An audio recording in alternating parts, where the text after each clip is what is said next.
Assalamualaikum warahmatullahi wabarakatuh. Waalaikumsalam Waalaikumsalam warahmatullahi. warahmatullahi wabarakatuh. Terima kasih, teman-teman semuanya masih bersedia gabung kembali. Mari kita awali dengan membaca basmalah bersama.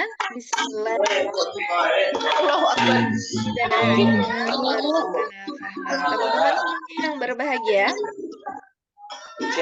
sebelumnya kita membahas teori pendidikan. Dan teori pendidikan itu tidak harus boleh memilih nih dalam proses pembelajarannya itu mau mengimplementasikan teori pendidikan yang mana. Jadi tidak harus ketiga-tiganya keempat-empatnya ya.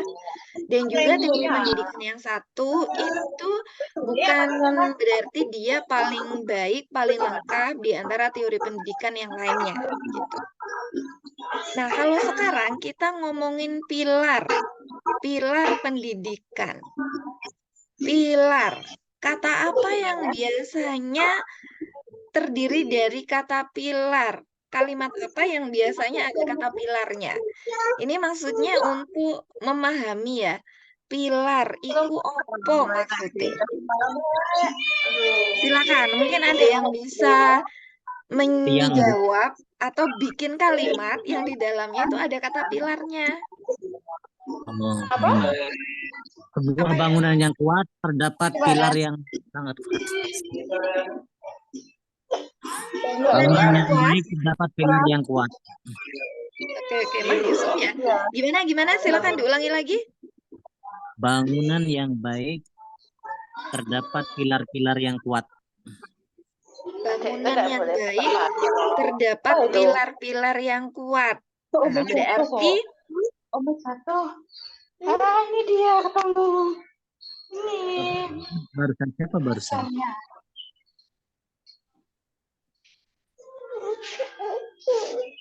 Apa keundangan tadi? Mbak Siti Husnia. Berarti apa ya? Berarti pilar ini apa? Penyokong. Pondasi atau tiang. apa itu namanya? Ya, tiang, penyokong, Ya. pondasi gitu ya. Ya, jadi yang bikin kuat gitu ya. Jadi Ya. Bangunan yang kuat itu terdiri dari beberapa pilar misalkan gitu. Iya, terima kasih Mas Yusuf sudah merespon. Jadi benar, bangunan yang kuat itu terdiri dari beberapa pilar. Jadi artinya pilar itu sesuatu yang harus ada untuk menguatkan sesuatu tersebut. Iya enggak? Berarti kalau pilar pendidikan itu apa? Ya, itu harus ada. Pilar-pilar itu harus ada dalam setiap proses pembelajaran.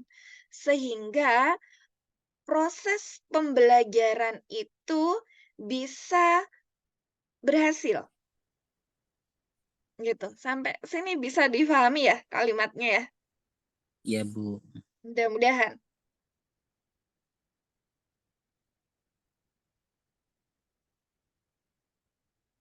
Konsep yang penting dalam dunia pendidikan. Ini sebagian aja kalau teman-teman cari googling atau browsing ya pasti banyak maknanya pilar. Konsep yang penting dalam dunia pendidikan. Kalau yaitu tadi yang Bu Ika sampaikan, pilar itu harus ada dalam proses pembelajaran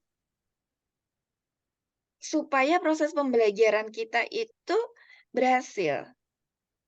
Apa aja pilar pendidikan ya? Menurut UNESCO itu apa teman-teman? Belum tahu, Bu. UNESCO ini coba di browsing ya. UNESCO ini salah satu organisasi internasional di bawahnya PBB yang bergerak bidang pendidikan, sains, dan kebudayaan. Itu sederhananya begitu UNESCO. Nanti coba dicek. Jadi menurut UNESCO, pilar pendidikan itu ada 4. Jadi 4 pilar pendidikan yang dicetuskan oleh UNESCO. Apa saja? Pertama, pilar pendidikan learning to know. Ini kalau dari arti bahasa Indonesianya apa ini? Learning to know. Aduh, nggak tahu bahasa Inggris. Learning to know ini belajar untuk tahu. Apa maksudnya? Belajar. Peserta didik dianjurkan untuk mencari dan mendapatkan pengetahuan sebanyak-banyaknya melalui pengalaman-pengalaman.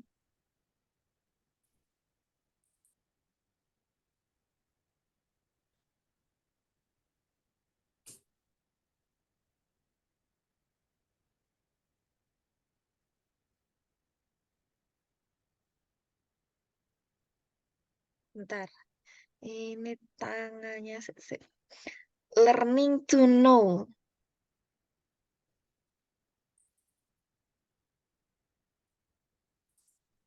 Aduh, salah.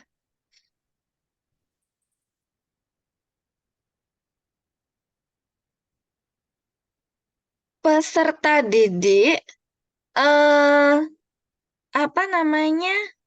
Diajarkan untuk dia lebih tahu dengan pengalaman-pengalamannya. Contohnya begini nih. Hmm,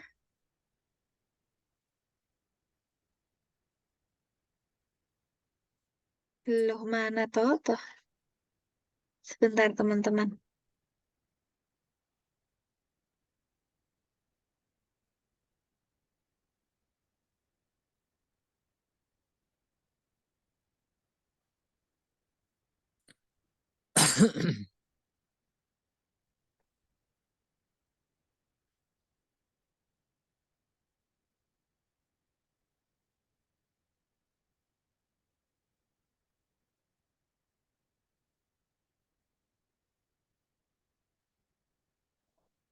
Peserta didik dianjurkan untuk mencari dan mendapatkan pengetahuan sebanyak-banyaknya melalui pengalaman-pengalaman. Learning to know selalu mengajarkan tentang arti pentingnya sebuah pengetahuan. Karena di dalam learning to know terdapat learning how to learn. Artinya, peserta didik belajar untuk memahami apa yang ada di sekitarnya. Karena itu adalah proses belajar. Gimana maksudnya? Contohnya nih ya, teman-teman jadi guru apa ya? Apa guru biologi misalkan nih? Apa ya guru biologi misalkan. Ketika teman-teman mengajarkan tentang makan sehat. Sebentar. Kalau materinya makan sehat itu guru apa ya? Makanan sehat gitu tuh guru apa ya? Mata pelajaran apa ya Fisika. kayak gitu tuh? Makanan Fisika mungkin. bergizi. Biologi, IPA. Yes, pokoknya IPA. itu ya. Nah,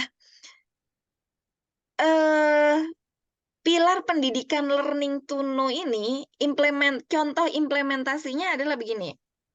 Anak-anak, minuman yang paling baik adalah minum air mineral karena di dalamnya tidak ada zat-zat kimia gitu. Nah, supaya anak-anak itu tahu sendiri kandungan zat kimia dalam makanan, teman-teman bisa coba gini, silakan nanti atau dibuat tugas ya.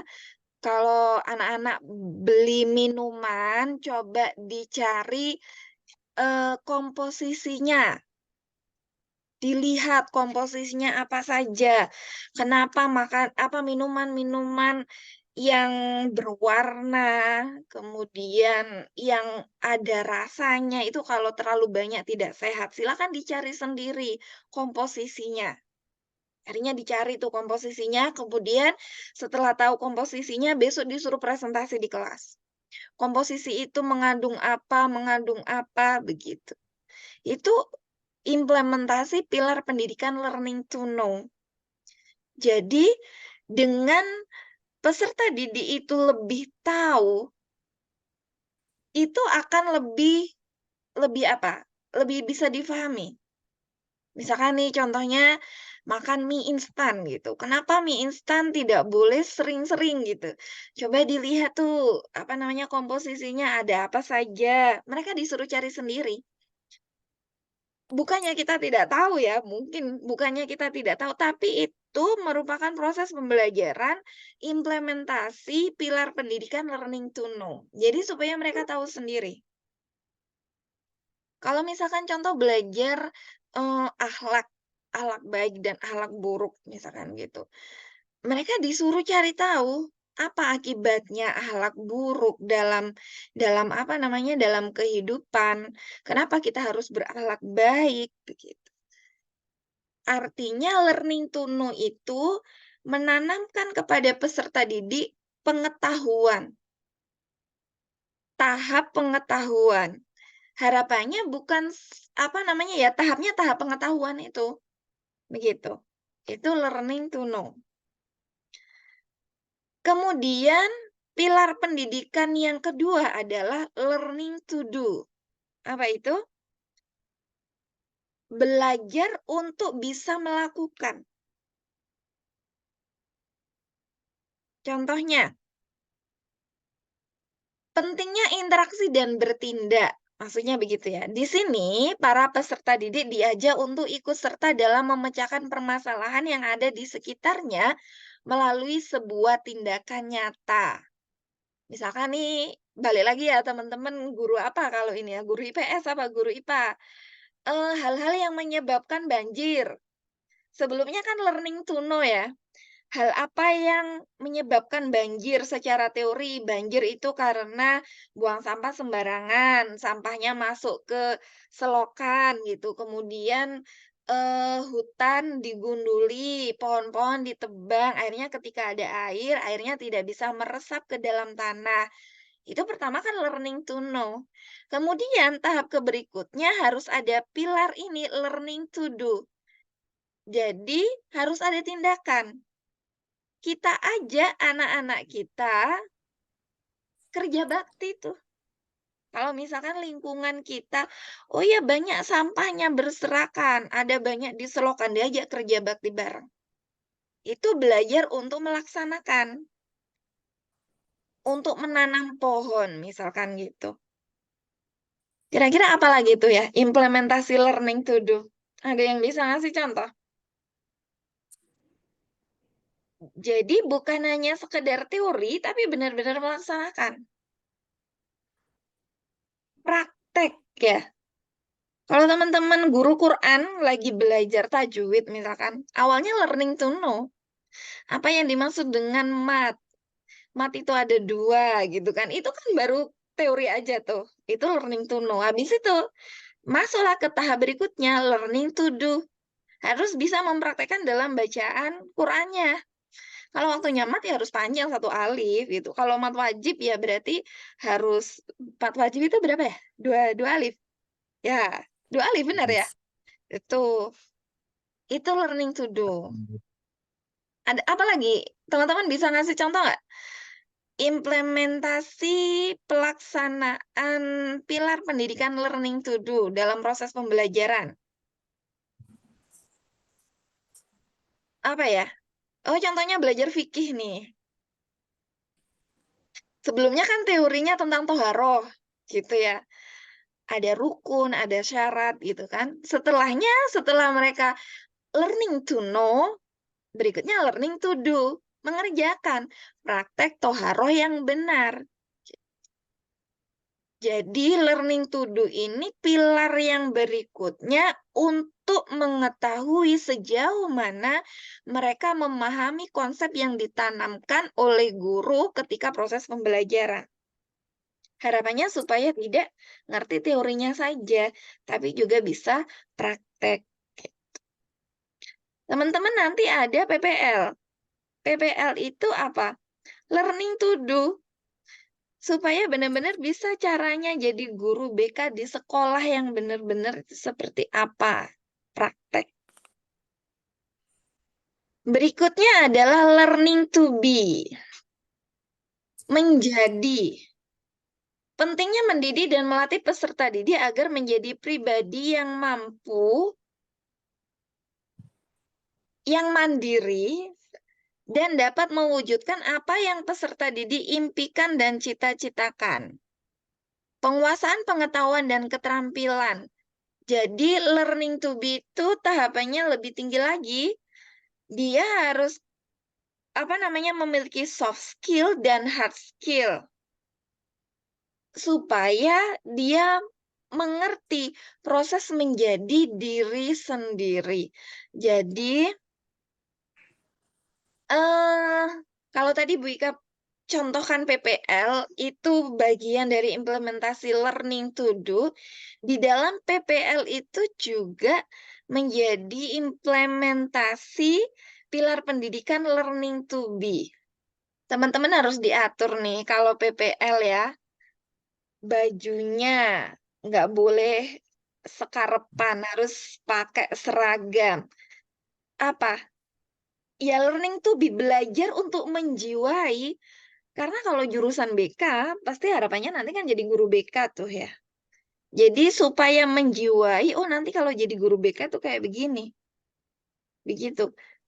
Berarti ya dari praktek tersebut benar-benar menjiwai. Harus interaksi di sekolah dengan guru BK, dengan peserta didik. Oh ya cara memberikan layanan kayak apa gitu. Itu learning to be. Jadi menanamkan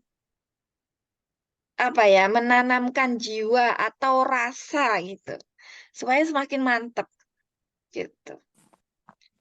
Apalagi teman-teman ada yang bisa ngasih contoh mungkin implementasi pilar pendidikan learning to be?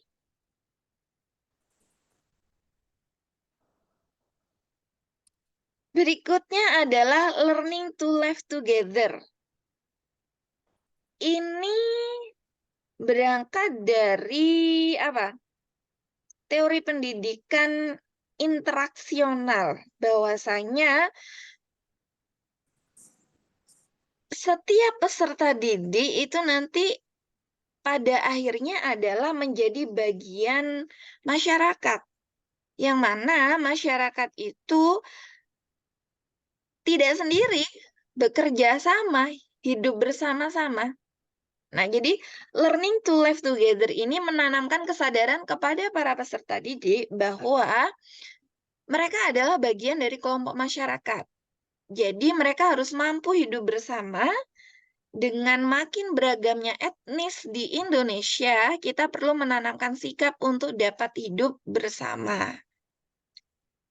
Implementasi learning to live together di sekolah itu, contohnya teman-teman nanti KKN ya. Kerja bakti. Kerja bakti, bareng-bareng.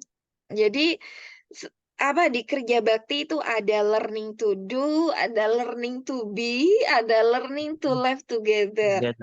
Bareng-bareng. Misalkan teman-teman ada memberikan tugas kepada peserta didik untuk membuat tugas kelompok. Ya kan? Tugas kelompok itu ada beberapa individu yang memang ketika ada tugas kelompok malah susah. Ya, ada nggak yang kayak gitu? Nggak suka tugas kelompok. Gitu, harus menyamakan konsep, harus bagi-bagi tugas, harus bareng-bareng, itu ribet. Mendingan sendiri aja lebih gampang. Ada yang kayak begitu. Nah, jadi ya kerja bareng, kerja kelompok itu juga bagian dari learning to live together. Kenapa harus diajarkan belajar bareng-bareng? Kenapa kira-kira? Diajarkan belajar bareng, bukan. Diajarkan untuk bisa hidup bersama. Itu kenapa kira-kira? Karena manusia adalah makhluk sosial.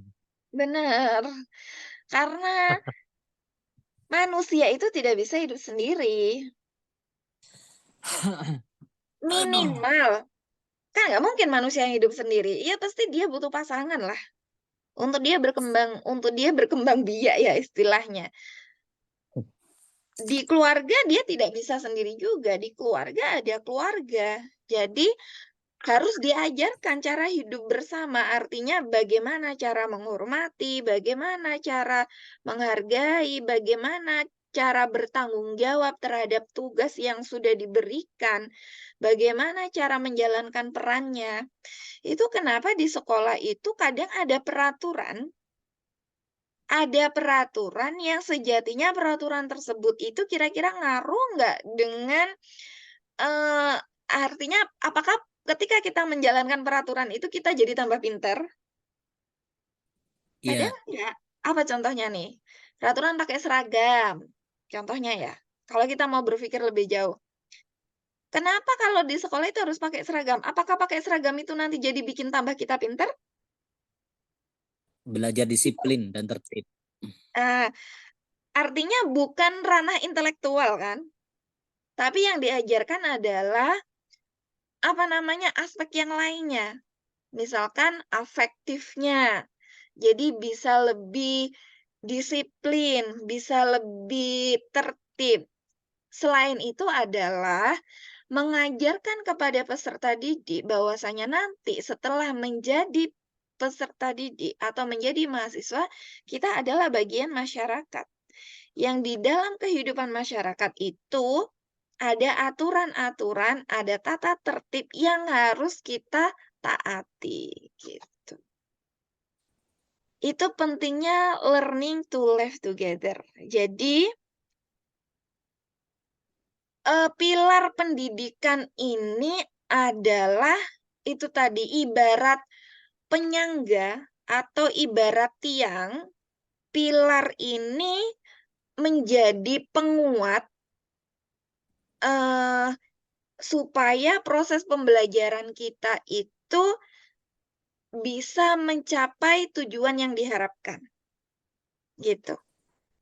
Maka dalam proses pembelajaran atau proses pendidikan itu harapannya ada 4 pilar ini harus ada di dalamnya. Learning to know, learning to do, learning to be, learning to live together. Kalau Bika boleh contohkan tahap dari awal ya, misalkan itu tadi pelajaran fikih nih, teman-teman jadi guru agama, belajar fikih tentang merawat jenazah. Sebelum kita praktek merawat jenazah, tahapan pertama apa? Teorinya dulu kan? Iya nggak? Teorinya Iya, dulu. Bu. Tahapan merawat jenazah harus ada teorinya dulu. Pertama, eh, memandikan. Habis memandikan, mengkafani, mensolatkan. Habis mensolatkan, menguburkan. Itu pasti kan ada teorinya dulu. Ada dalil kenapa harus merawat jenazah. Di situ ada penjelasan apa keutamaannya merawat jenazah. Itu bagian dari learning to know. Kemudian setelah learning to know, kita menuju pilar berikutnya adalah learning to do. Setelah tahu kita praktek. Praktek memandikan, praktek mengkafani, praktek mensolatkan gitu. Kan percuma kalau misalkan tahu saja tapi nggak ngerti prakteknya. Oh, sholat jenazah. Harus dikasih tahu dulu sholat jenazah tidak pakai ruku, tidak ada sujudnya, kemudian doa, takbir pertama apa, takbir kedua itu baca apa, takbir ketiga baca apa, itu learning to know. Setelah hafal bacaannya baru learning to do. Praktek sholat jenazah. Berikutnya learning to be. Apakah masuk di sana? Terus apa menjadi jenazah gitu ya?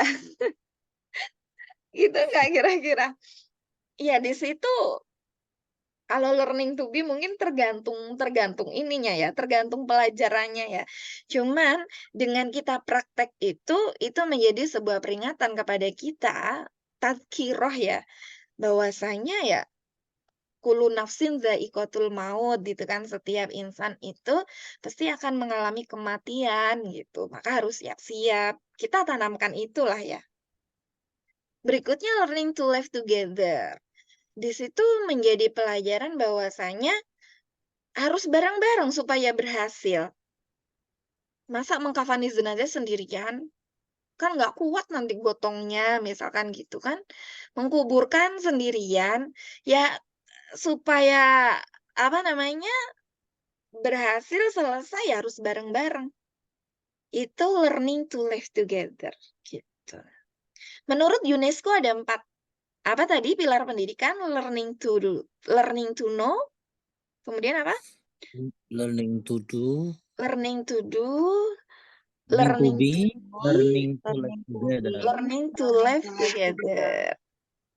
Harusnya ada 1 nih tambahannya, tapi kalau menurut UNESCO 4.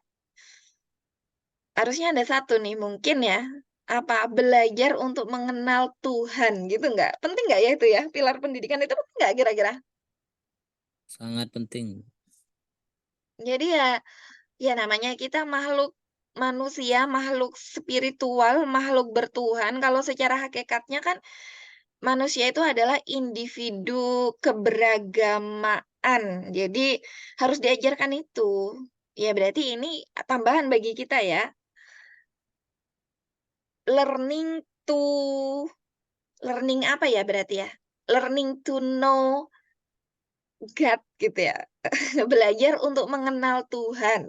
Coba nanti dirumuskan itu, apa namanya kalimatnya. Jadi pilar kelima ditambahin ini nanti. Tapi Bu Ika nggak nulis ini, cuman apa namanya tiba-tiba muncul gitu ya. Ya, peserta didik itu harus diajarkan bahwasanya kita adalah makhluk bertuhan. Bagaimana cara kita mengenal Tuhan kita? Supaya kita menjadi makhluk spiritual gitu. Karena sejatinya ya hidup tidak cuma di dunia ya, begitu. Itu harus kita kenalkan tuh sejak dini itu kepada peserta didik. Dan jadi dalam setiap proses pembelajaran harapannya ada kelima pilar itu tadi sebagai tambahan. Itu teman-teman yang kita pelajari pada sesi yang kedua, pilar pendidikan. Baik. Mungkin ada yang mau ditanyakan? Saya Bu, dari learning yang ketiga tadi itu ya, learning to be kalau nggak salah ya, itu apakah sama dengan introspeksi diri Bu? Introspeksi diri. Coba kita cek ya, sama nggak ya? Introspeksi diri. Pentingnya mendidik dan melatih peserta didik agar menjadi pribadi yang mandiri dan dapat mewujudkan apa yang peserta didik impikan dan cita-citakan. Kalau introspeksi itu gimana, Mas Yusuf? Cara untuk memahami diri sendiri sehingga bisa membangun diri yang lebih baik. Nanti bisa apa itu namanya di learning together-nya, dipraktekkan di learning together-nya. Begitu ya, introspeksi diri. Sebentar. Penguasaan pengetahuan dan keterampilan merupakan bagian dari proses menjadi diri sendiri. Termasuk nggak ya?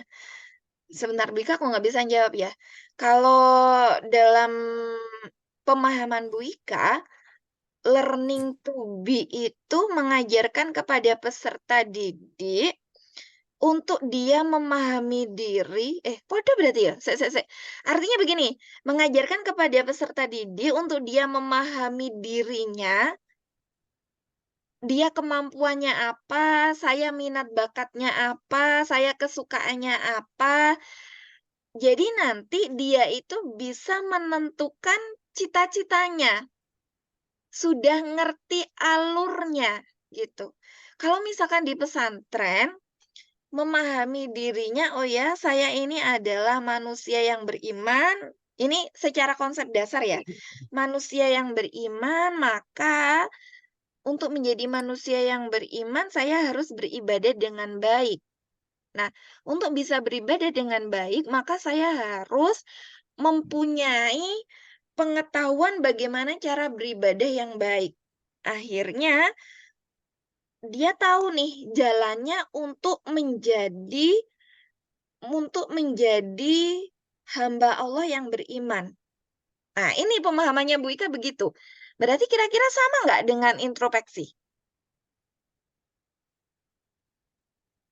Gimana? Kayaknya sama, Kayaknya sama sama kayaknya. ya. Iya, Soalnya kalau introspeksi itu yang Bu Ika tangkap itu lebih ke sini sih pemikirannya. Kita berbuat salah, silakan introspeksi diri. Apa yang sudah kamu lakukan. Jadi jangan seperti itu lagi. Kok Bu Ika mikirnya ke sana ya Mas Yusuf kalau introspeksi diri itu? iya, saya juga ke sana, Bu. Saya Jadi cuma tapi menanyakan kalau apakah sama. kenapa? Saya cuma menanyakan apakah sama dengan introspeksi diri, dengan learning to be tadi. Kalau konteksnya seperti itu, maka jawaban Bu Ika tidak sama. Tidak sama. Kalau introspeksi kan itu ya, misalkan kita sudah melakukan kesalahan, silakan introspeksi. Kenapa kamu bisa melakukan itu? Misalkan habis ulangan kok dapatnya jelek, coba direnungkan. Apa yang salah? Habis itu kita merubah perilaku kita, memperbaiki apa yang salah gitu kan. Sudah merubah, itu introspeksi. Tapi kalau learning to be, itu lebih kepada pemahaman diri. Pemahaman diri. Jadi, saya itu minatnya apa sih? Bakatnya saya itu apa sih? Setelah tahu, nanti dikasih arahan untuk dia bisa, apa namanya, mewujudkan apa cita-citanya itu. Nah, itu learning to be. Berarti berbeda ya? Beda, Bu. Beda, oke.